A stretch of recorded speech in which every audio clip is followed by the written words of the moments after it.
Boa noite, irmãos. Que a graça e a paz de nosso Senhor e Salvador Jesus esteja com os irmãos. Amém.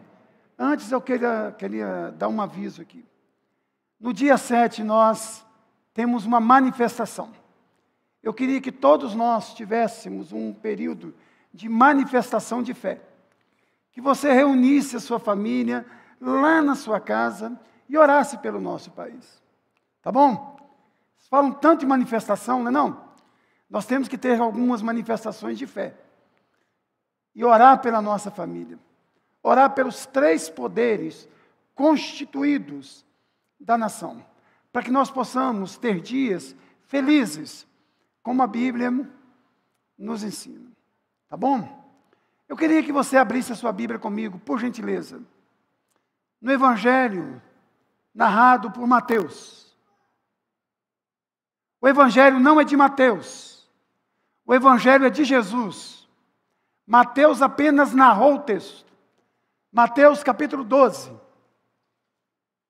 Apenas um versículo, irmãos. Hoje eu vou fugir daquele modelo de pregação. Hoje eu vou ler apenas um versículo. Eu queria falar um pouquinho sobre Jesus e Jonas. Mateus capítulo 12, apenas o verso 41, por favor. Apenas o verso 41.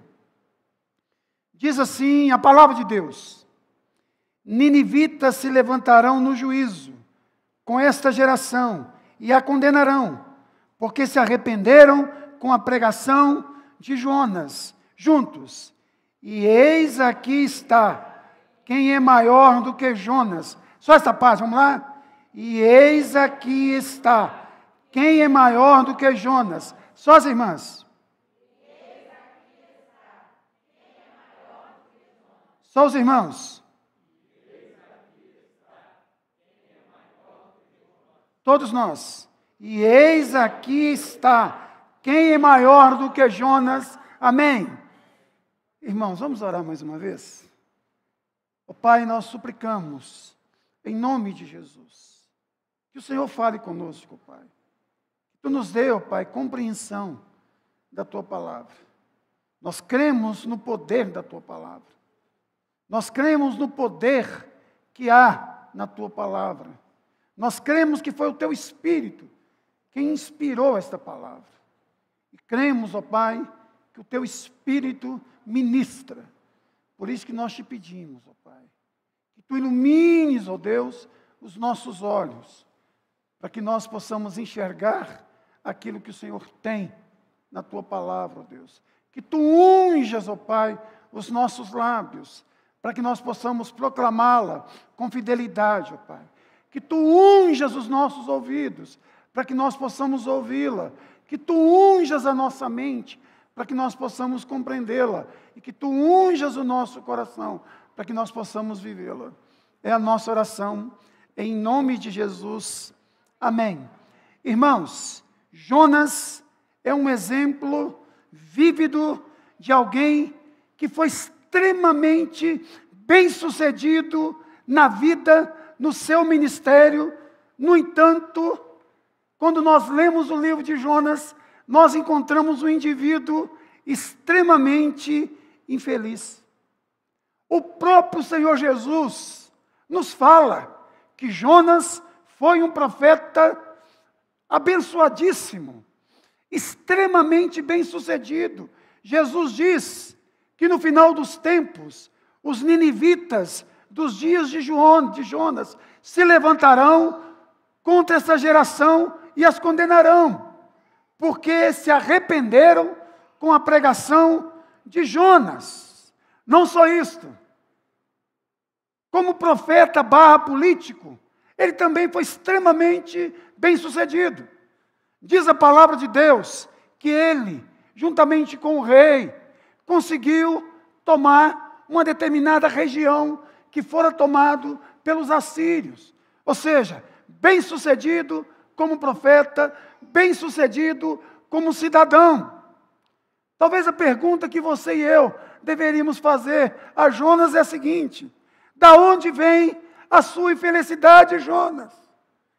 Talvez Jonas não nos diria, mas talvez, lendo o livro, perceberíamos que a infelicidade de Jonas veio primeiro da idolatria do coração. Ezequiel denuncia este tipo de idolatria. Aquela idolatria que não pode ser vista, não pode ser tocada, não pode ser tangível, mas que ela existe. Ela se encontra no coração do indivíduo. Essa idolatria que permite que coisas e pessoas e ideologias se interponham entre nós e Deus. Tem muita gente aqui que não se dobra diante de uma estátua de gesso, de madeira, de bronze, nem de ferro, mas que tem ídolos no coração. E esses ídolos têm se interposto entre você e Deus. Isso é Jonas. Por outro lado, nós temos Jesus, que nunca permitiu que nada nem ninguém se colocasse entre ele e o Pai. Pelo contrário, diz a palavra de Deus que Jesus esvaziou-se de si mesmo, tornando forma de homem. Mais do que isso, quando a gente olha para a vida de Jesus, a gente percebe que a sua felicidade sempre esteve no fato de que ele fazia a vontade do Pai. A vontade do Pai era manifesta em servir os outros. Quando a gente olha para Jesus, a gente percebe que o que gerava felicidade em Jesus tinha a ver com o Pai, tinha a ver com o próximo, tinha a ver com o fato de que ele amava profundamente ao Pai, mas que ele amava também profundamente o próximo. E o amor de Jesus nunca foi seletivo. Pelo contrário, era um amor incondicional, que não estabelecia normas nem circunstâncias. Amava simplesmente por amar. Você não encontra Jesus fazendo, em hora nenhuma, acepção de pessoas. Jesus salvou ricos, como José de Arimateia, como Nicodemos, como Zaqueu, mas salvou gente como Bartimeu, cego mendigo, que nem nome tem. Bartimeu é filho de Timeu, não é nome. Jesus salvou judeus, salvou não judeus. Jesus abraçou os inabraçáveis dos seus dias. Jesus abraçou as santas e Jesus também abraçou as prostitutas. Jesus abraçou os homens letrados e abençoou e abraçou a escória do mundo. Jesus pregado numa cruz, ele se esvazia da sua dor, da sua angústia e do seu sofrimento, olha para sua mãe, olha para o seu discípulo mais novo e diz: mulher, eis aí o teu filho, filho, eis aí a tua mãe.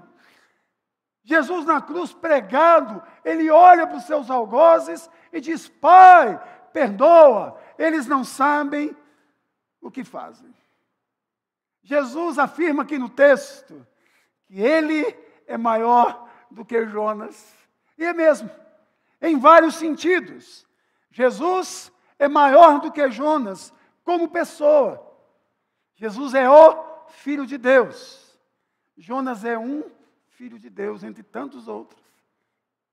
Jesus é o profeta. Jonas foi apenas um profeta. Jesus é maior do que Jonas em obediência. O pai disse: vai, ele vai. O pai disse a Jonas: vai, e ele foge. Jesus é maior do que Jonas em amor. Jonas preferiu morrer do que ver os ninivitas perdoados e salvos pela graça de Deus. Ele preferiu ser jogado ao mar do que ver ninivitas sendo alcançados pela misericórdia divina. Jesus é maior do que Jonas na sua mensagem. Jonas prega meio sermão. Dentro de tantos dias, Nínive será totalmente destruída. Não tem graça na mensagem de Jonas. Só tem juízo. Dentro de 40 dias, Nínive será submergida. Jesus não, é mensagem de amor, de esperança e de graça. Jesus é maior do que Jonas no alcance. Jonas alcançou os ninivitas. Jesus mudou a história da humanidade. Alcançou gente como você e eu. Nesse sentido, irmãos, eu prometi aqui que eu ia fazer um paralelo. Eu já comecei a fazer na introdução do sermão entre Jonas e Jesus. Porque às vezes eu olho para a igreja evangélica brasileira, eu vejo mais Jonas do que Jesus. Eu vejo mais discípulos de Jonas do que discípulos de Jesus. Eu vejo gente mais correndo de Deus do que para Deus. Eu vejo gente entrando no barco para Tarsis, muito mais do que entrando no barco para salvar o mundo. Eu vejo gente mais dentro de um peixe grande do que dentro da graça divina. Nesse sentido, então, que eu quero fazer esses paralelos, eu queria que você prestasse bastante atenção. Se eu não me engano, são 10 ou 11 paralelos aqui, mas eu prometo que até 11h30 da noite eu acabo a mensagem. Primeiro paralelo, irmãos. Ambos receberam uma missão de Deus. Jesus recebe a missão de Deus. Jonas também. Esse é o primeiro paralelo. Só que aí, irmãos, a divergência é radical.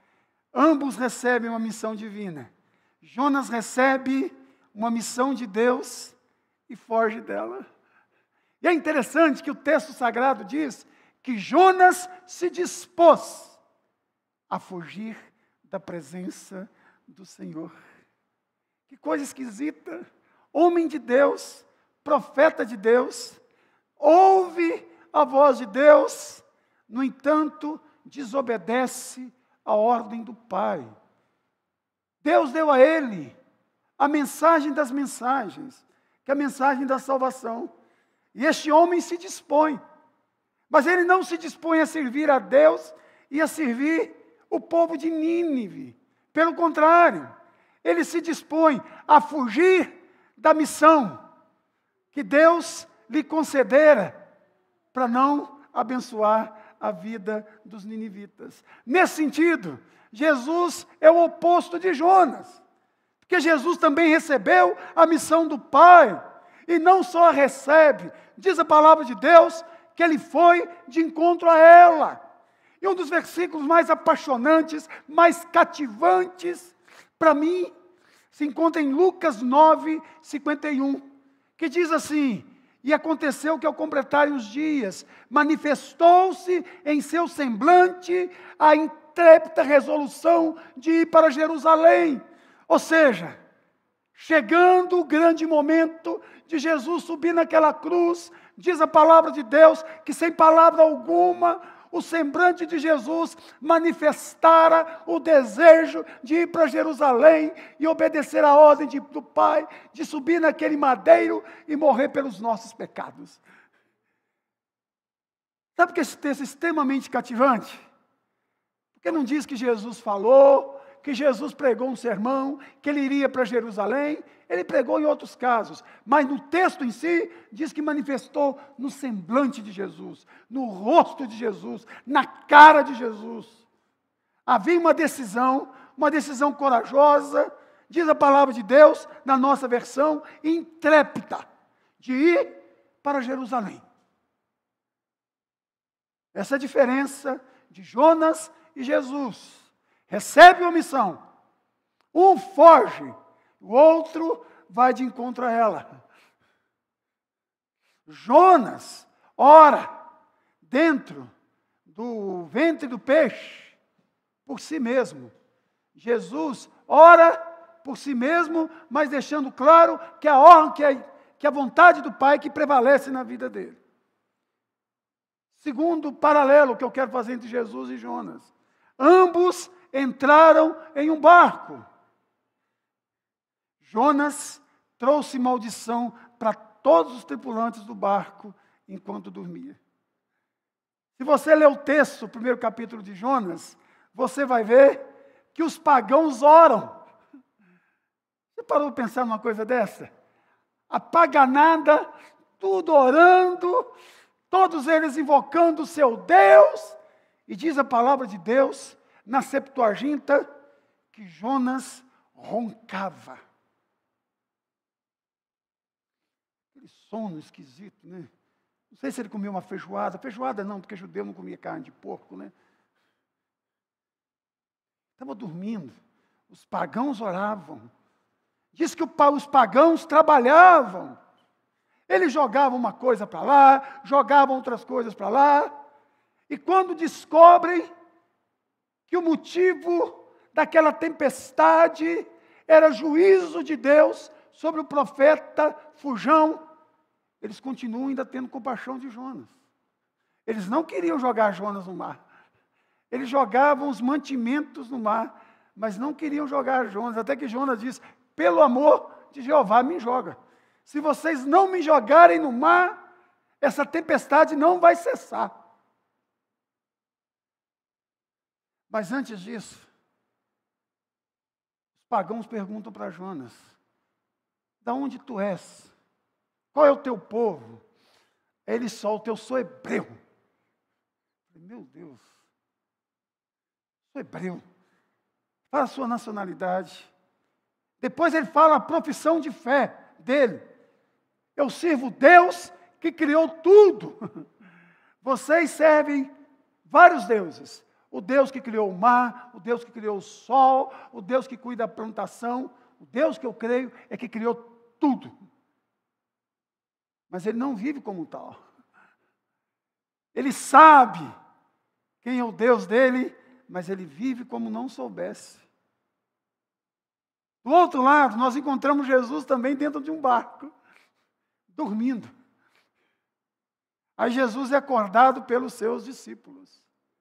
Aí os seus discípulos olham para ele e saem com essa: Senhor, não te importa que pereçamos?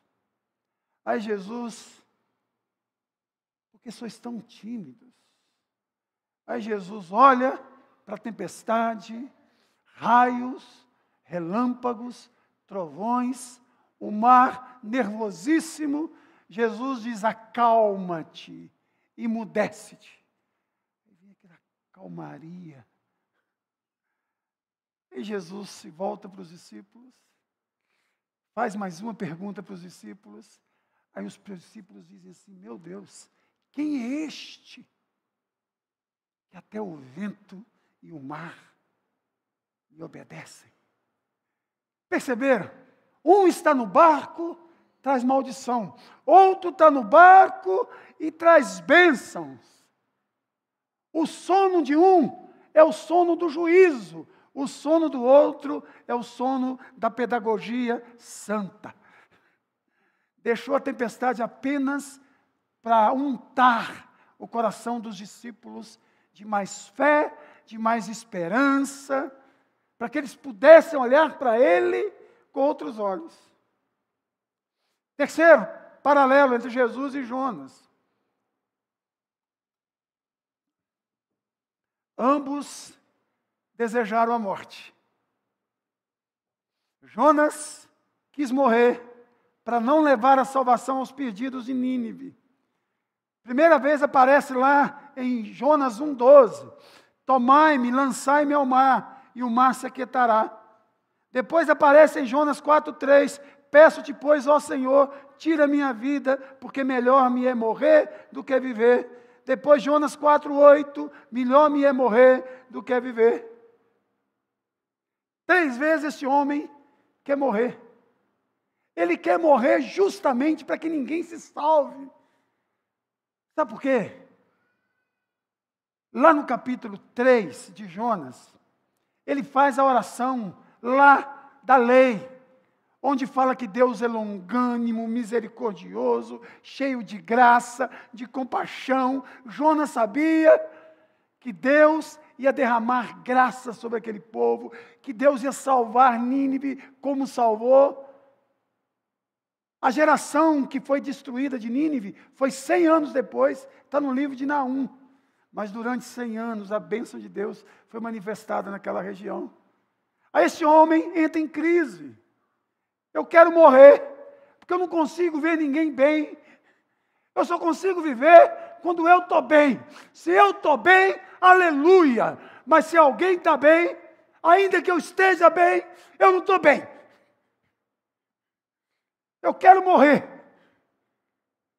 Jesus também pediu a morte. Ele desejou a morte como projeto do Pai para salvar os perdidos. Ele diz num dos sermões mais lindos dele: ninguém tira minha vida. Pelo contrário, eu a espontaneamente a dou. Ninguém tem o poder de tirar. Que coisa maravilhosa. Essa consciência de que a vida dele era para salvar os perdidos. Paulo chega a dizer o seguinte: o qual a si mesmo se entregou pelos nossos pecados. Chega a dizer de novo: vivo pela fé no Filho de Deus, que me amou e a si mesmo se entregou por mim. Jesus também pediu a morte. Se é para salvar gente, eu morro. Se é para salvar gente, eu subo naquela cruz. Se é para salvar gente, eu estou disposto a morrer como o Agnus Dei, o Cordeiro de Deus que tira o pecado do mundo. Daqui a pouquinho, nós iremos participar da mesa do Senhor. Irmãos, não dá para participar da mesa do Senhor com ritozinhos que a gente foi aprendendo ao longo dos anos. A gente tem que participar da mesa do Senhor como se fosse e é uma festa, uma celebração. Afinal de contas, Ele nos libertou do império das trevas e nos transportou para o reino do Filho da sua luz. Quarto contraste entre Jesus e Jonas. Ambos oraram em momentos dificílimos da vida. Talvez Jonas orou no lugar mais esquisito do mundo. Ele orou dentro do estômago de uma cachalote. Tem gente que pergunta assim: onde eu devo orar? Não sei, onde você quiser. Quem orou dentro de uma cachalote foi ouvido. Mas ele ora pedindo livramento para si mesmo. E ele foi atendido. Diz a palavra de Deus que Deus preservou ele vivo durante 3 dias. Alguém perguntou para mim se eu acredito de fato na história de Jonas. Falei: olha, gente, se a Bíblia disser para mim que Jonas engoliu uma baleia e ficou 3 dias com ela no estômago, eu acredito. Porque eu acredito em milagres. E alguém pergunta para mim qual que é o maior milagre narrado na Bíblia? É a ressurreição de Lázaro. Eu falei: para com isso, rapaz. O maior milagre da Bíblia é Gênesis 1:1. No princípio criou Deus todas as coisas. Quem criou do nada todas as coisas, pode tudo. Jesus também orou num lugar muito esquisito, um momento muito difícil, lá no Getsêmani, lugar da prensa do azeite. Jesus orou por si mesmo, mas ouviu um não. O Pai não o vomitou para fora, o vomitou para dentro da cruz e depois para o túmulo. Jonas ora e o Pai vomita para fora. Jesus ora e o Pai o leva à cruz e o coloca no túmulo, para que ele ressurgisse dentre os mortos no 3º dia. A diferença é que Jesus ora: Pai, se possível, tira de mim este cálice. Contudo, seja feita a tua vontade.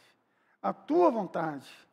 E depois que Jesus orou, ele levanta Ele vai de encontro aos soldados, pede aos seus discípulos que recuem um pouco, ele se entrega, mas ele solta lá um ego em mim. Eu sou. E diz que os soldados caíram. Depois não pode levantar. Agora pode me manietar. Pode me levar. Pode me levar. Pode me levar. Quinto contraste. Ambos eram pregadores. Jonas pregava a graça, sem nenhuma graça. Jonas, vai lá, Jonas. Prega para Nínive. Que a malícia deles chegou até o trono aqui. Vai lá. Aí Jonas vai. E Jonas sabia da graça o tempo inteiro, porque ele diz isso. Ainda lá, eu sabia, Senhor. Ah, que eu sabia, que eu sabia, que eu sabia. Ele pregava a graça sem nenhuma graça. Ele só sabe pregar, ainda 40 dias, Nínive será subvertida. Jonas sabe que Deus é extremamente misericordioso. Havia sido misericordioso quando salvou o povo dele, que é o povo de Israel. Extremamente misericordioso quando o separou para o ministério profético. Extremamente misericordioso quando o enviou como instrumento dele. Extremamente misericordioso quando permitiu que ele andasse de submarino 3 dias no ventre do peixe. Extremamente misericordioso quando deu um plazio para a baleia blá, vomitou ele para fora. A gente fala baleia, mas é um peixe, né? Deve ser uma cachalote. Ele vê a graça de Deus o tempo inteiro, mas esse sujeito não tem graça nenhuma. Pelo contrário, Jesus pregava a graça com a graça extrema. Tem uma mulher sendo apedrejada em um dia de festa. Essa mulher aproveitou aquele momento de euforia para cair na gandaia.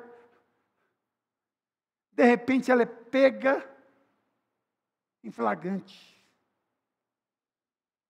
Ela é levada em praça pública para ser apedrejada. Seus algozes estão assim, babando, salivando, com a pedra na mão, doido para dar pedrada nela e colocar Jesus numa situação difícil. Jesus, olha, tem alguém que não tem pecado aqui, fica à vontade, desce pedrada nela.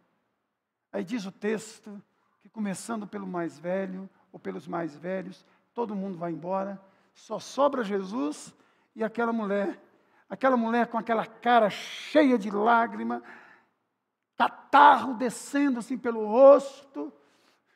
Jesus olha dentro dos olhos dela, mulher, ninguém te condenou, nem eu tampouco. Vai e não peques mais. O homem não sabe pregar se não for graça. Até aquele rico lá, diz o texto que Jesus o amou profundamente quando ele foi embora triste. Um sabia da graça, mas não pregava a graça. O outro sabia a graça e não sabia pregar outra coisa se não fosse a graça de Deus. Sexto, ambos viram o fruto de seu trabalho. Jonas olhou, viu a cidade inteira convertida e diz o texto que ele se entristeceu ao extremo. Capítulo 4, versículo 1 de Jonas diz assim: com isso desgostou-se Jonas extremamente e ficou irado. Já pensou? Você olha e aquela pessoa que você não tem simpatia nenhuma por ela, aquela pessoa está bem com a família, está bem no trabalho, está bem de saúde, está bem com a vizinhança. Aí você fica triste pra caramba. Você fica assim, meu Deus do céu. Achando que Deus ia mandar juízo para ele. Eu fiz uma oração lá, em nome de Jesus. Senhor, manda juízo sobre ela, Senhor. Isso não é oração, isso é macumba, mas eu fiz em nome do Senhor. Isso não é oração, isso é um trabalho, né? Você já viu crente quando fica assim? Eu entreguei ele na mão de Deus. Isso é macumba, gente. Na maioria da macumba da brava. É para dizer, daqui para frente ele vai ver. É de câncer para cima. Vai ver. E vai perder tudo. Aí passa o pneu, furou, tá vendo? Começou. Jonas, olha, isso diz que entristece a beça. Totalmente diferente de Jesus. Isaías 53:11 é um versículo para a gente ler de joelho. Vou dar esse exercício para você amanhã. Você vai ler Isaías 53 de joelhos. É pequeno, gente. Principalmente o versículo 11, que na minha opinião é o versículo mais bonito do livro de Isaías inteiro, que diz assim: ele verá o penoso fruto do seu trabalho e a sua alma ficará satisfeita. Está aí? Vamos ler juntos, vamos lá? Ele verá o fruto do penoso trabalho de sua alma e ficará satisfeito. Mais uma vez, vamos lá? Ele verá.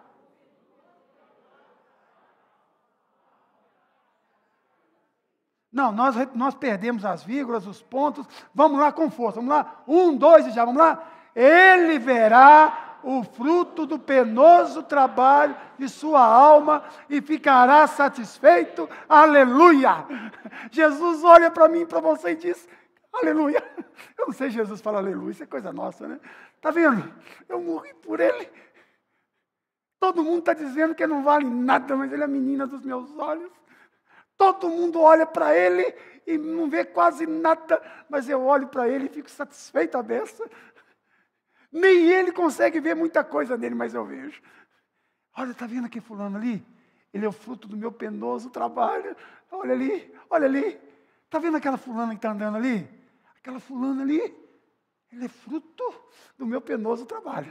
E ele não fala assim, puxa vida, isso é minha cruz. Quantos pais que oram para o filho falam assim, isso é minha cruz que eu tenho para carregar?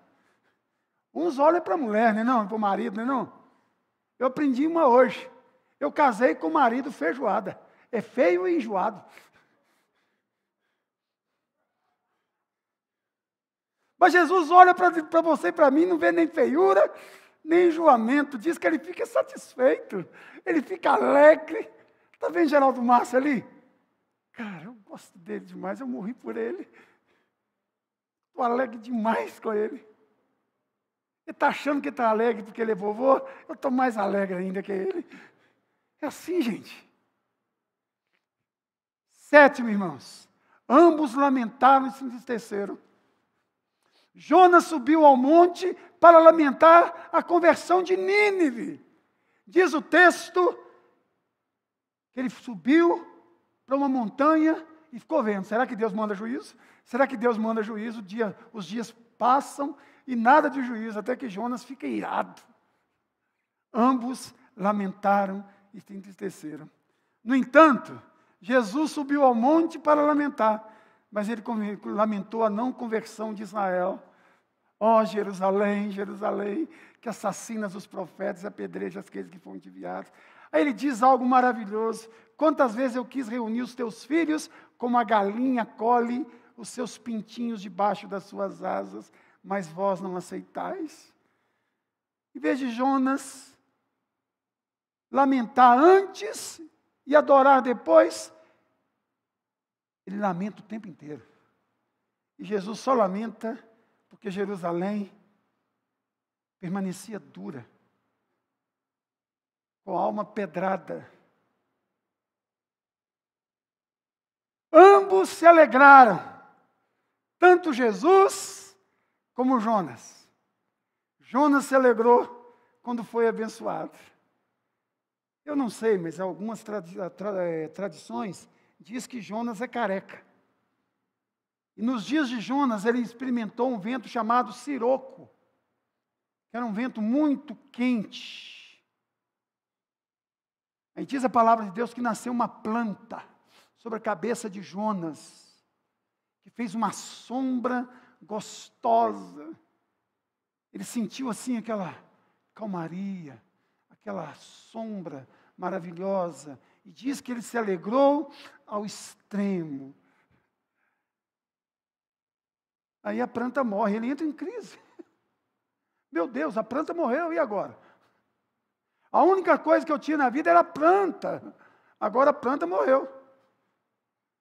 Aí, tem Jesus, que se alegrou várias vezes quando pessoas foram abençoadas. Vocês se lembram de Zaqueu? Sobe na árvore, Jesus olha para ele, Jesus diz assim: olha, Zaqueu, eu vou almoçar na sua casa.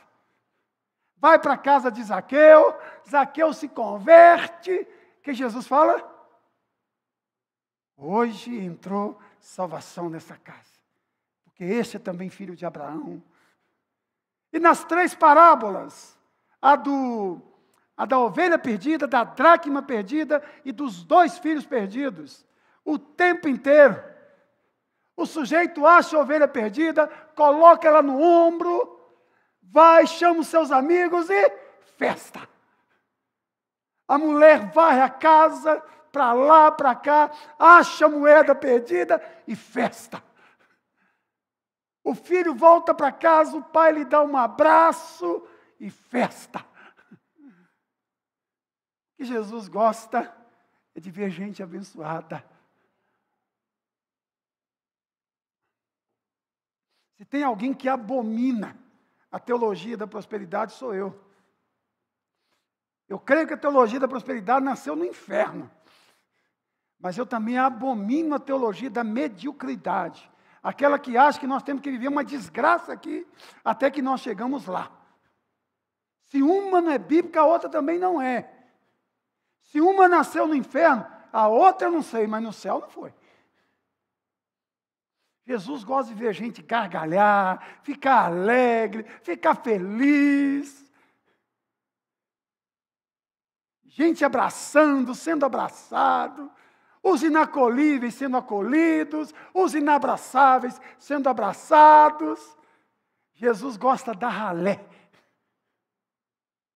Aí você fala assim: você também é ralé, gente, está achando o quê? Todos pecaram e carecem da glória de Deus. A gente acha que a gente não é da ralé, não. Você já notou que a gente adora um doido? Que quando a gente vê um doido na rua, a gente olha para o doido, logo a gente chega à seguinte conclusão: eu não sou. Você já viu isso? O aferidor da mente humana é o doido. Por isso que doido faz um bem danado para a gente, né? Você já notou também quando a gente encontra um depravado?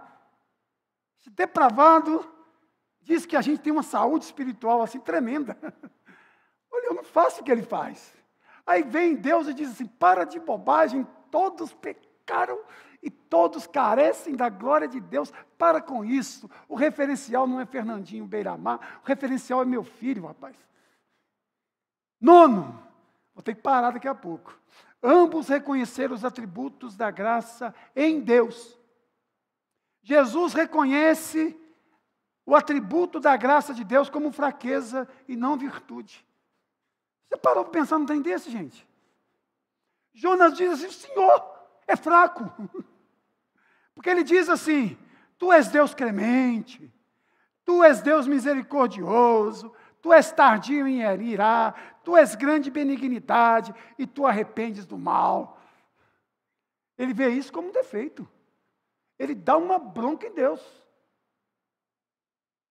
Ele é o irmão do filho pródigo. Aí Jesus vê os atributos da graça de Deus como expressão extrema do amor de Deus. Quando ele diz, primeiro, que o amor de Deus é indescritível, porque Deus amou o mundo de tal maneira. Esse tal maneira aí é para dizer que ele é inenarrável, ele é indescritível, não dá para ferir. Segundo, ele olha para o amor de Deus, para a graça de Deus, e fala que ela é extensa. Ela não é sem exceção, mas é sem distinção. Amou o mundo, amor brasileiro, amor europeu, amor asiático, amor africano, africano, amor todo mundo.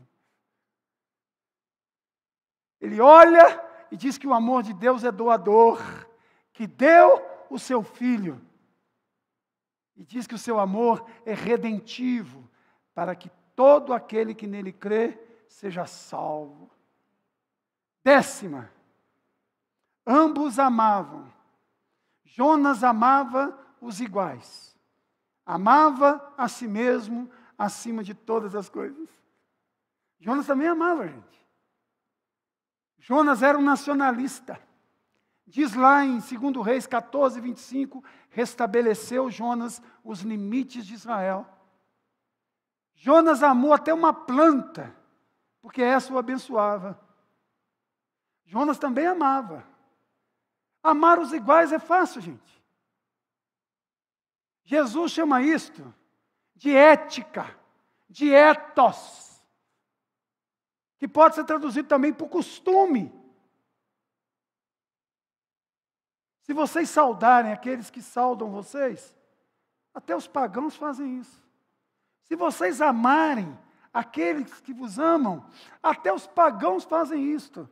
Porém eu vos digo, amai os vossos inimigos e orai por aqueles que vos perseguem. Jesus tirou o amor do campo da ética e o levou para o campo da estética. Nisto serão conhecidos, se vocês amarem uns aos outros. A gente ama muito aos iguais, não é não? A sensação que eu tenho hoje é que a igreja brasileira está amando muitos iguais. E nós elegemos alguns inimigos, os homossexuais. A gente esquece que a nossa luta é contra os militantes. Os homossexuais precisam de ouvir o Evangelho. Eles não são nossos inimigos. Os idólatras. Que isso, gente? Nós não temos inimigos. Jesus amava o Pai acima de tudo e os seres humanos. Olha os títulos de Jesus: amigo de publicano, de pecador, assenta e come com prostituta. O negócio de Jesus era ser humano. Gente, não importava se era gente, tudo bem. Um dia, alguém me fez uma... Eu sou azarado, desculpa a expressão bem pagã. Eu sou extremamente azarado. De vez em quando algumas pessoas me fazem algumas perguntas que eu fico assim, não é possível. Um dia um indivíduo chegou perto de mim e perguntou a minha altura. Eu falei, eu tenho mais de 1,90 m. Quantos quilos o senhor pesa? Eu falei, peso uns 100 quilos. Eu falei, nossa, coitada da sua mãe, foi meu amigo. Eu não nasci deste tamanho. Eu nasci menor, eu fui crescendo com o tempo. Nem hipopótamo nasce desse jeito. Nem hipopótamo. Outro dia, outra pergunta idiota. Na sua igreja tem gente importante? Eu falei, na nossa igreja só tem gente importante. Nossa, na sua igreja só tem rico. Não, você perguntou se tinha gente importante. Porque se é gente, é importante. Até porque a igreja não é minha, é de Jesus. E se é gente, é importante. Jesus não está preocupado com CPF. O negócio dele é RG. RG. Não está preocupado com CPF, com CNPJ. O negócio dele é gente. Eu assim eu não consigo, mas parece que eu atraio perguntas idiotas. Agora, gente, eu quero fazer 4 aplicações. Eu queria ter mais algumas coisinhas para dizer, mas tem que ser ainda. Primeira delas, com quem nós identificamos mais? Com Jesus ou com Jonas?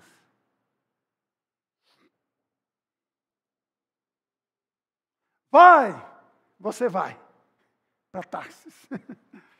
Ou vai fazer aquilo que ele manda. Ô, gente, se você sair com essa aqui lá na porta e me perguntar, pastor, eu não sei para onde Deus está me mandando. Pelo amor de Deus, você sabe sim. Sabe. Vai onde tem gente. Vai onde tem gente. Segunda coisa, Deus e pessoas têm sido mais importantes do que projetos pessoais para a sua vida. Você coloca quem na frente? Deus, pessoas e projetos Ou você coloca projetos pessoais, Deus, e se der, eu coloco meia dúzia de pessoas que eu tenho uma certa admiração, o resto nem a reboque vai. Porque a carreta da minha existência não tem aquele lugar de encaixar.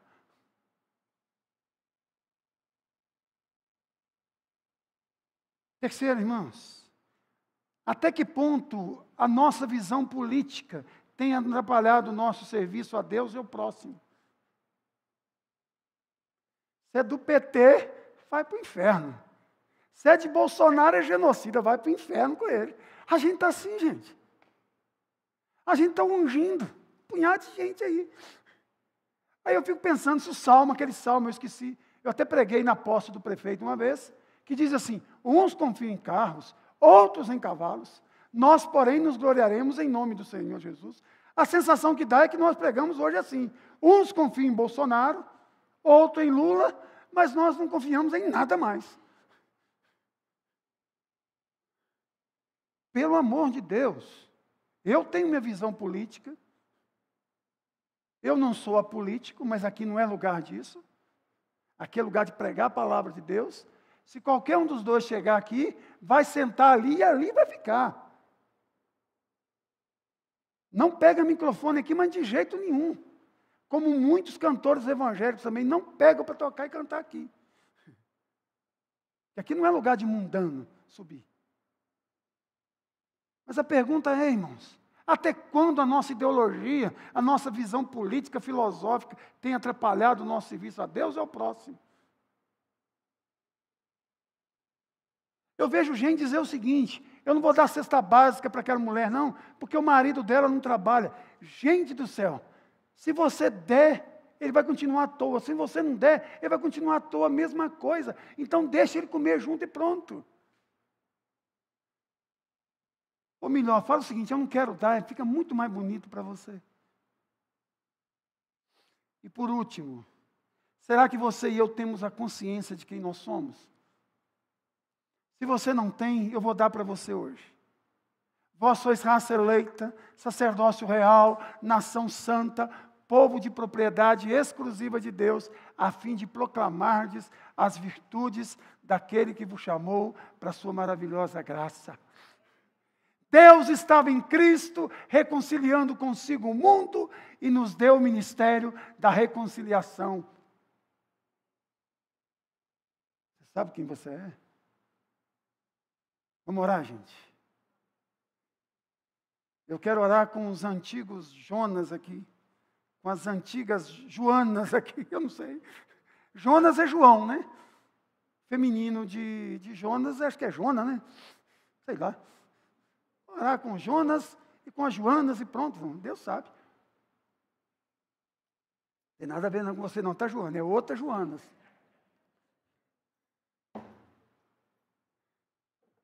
Eu não vou pedir para você levantar a mão se você identifica mais com Jonas, porque talvez você levante e vai ser constrangedor. E talvez você vai mentir e não vai levantar.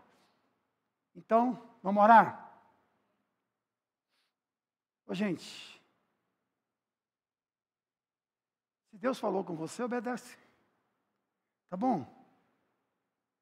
Curve a sua cabeça. Feche os seus olhos, por favor. Não distraia. Ó Pai, nós suplicamos, em nome de Jesus, que o Senhor nos ajude, ó Pai, para que nós sejamos mais parecidos com o Seu Filho, Jesus Cristo, aquele que é o nosso Senhor e o nosso Salvador, aquele que subiu na cruz para que nós não descêssemos ao inferno, aquele que recebeu uma coroa de espinhos, para que nós recebêssemos a coroa da glória. Aquele que teve sede, para que nós tivéssemos acesso à água da vida. Dai-nos um coração igual ao de Jesus. Ensina-nos a viver igual Jesus, para que nós possamos ser sal da terra, luz do mundo, para que essa igreja aqui, ó Pai, seja uma porta escancarada, aberta, ó Pai, a todos, não a tudo, mas a todos, ó Pai. Sem nenhuma discriminação, ó Deus. Que a igreja esteja aberta para as prostitutas, para os traficantes, para os homossexuais, para aqueles que não cheiram bem, para os cheirosos da cidade, para aqueles que moram em condomínios, ó Pai. Que nós sejamos uma porta da graça nesta cidade, ó Pai. Usa-nos, ó Pai, como instrumentos do Senhor para o louvor da Tua glória, em nome de Jesus. Amém.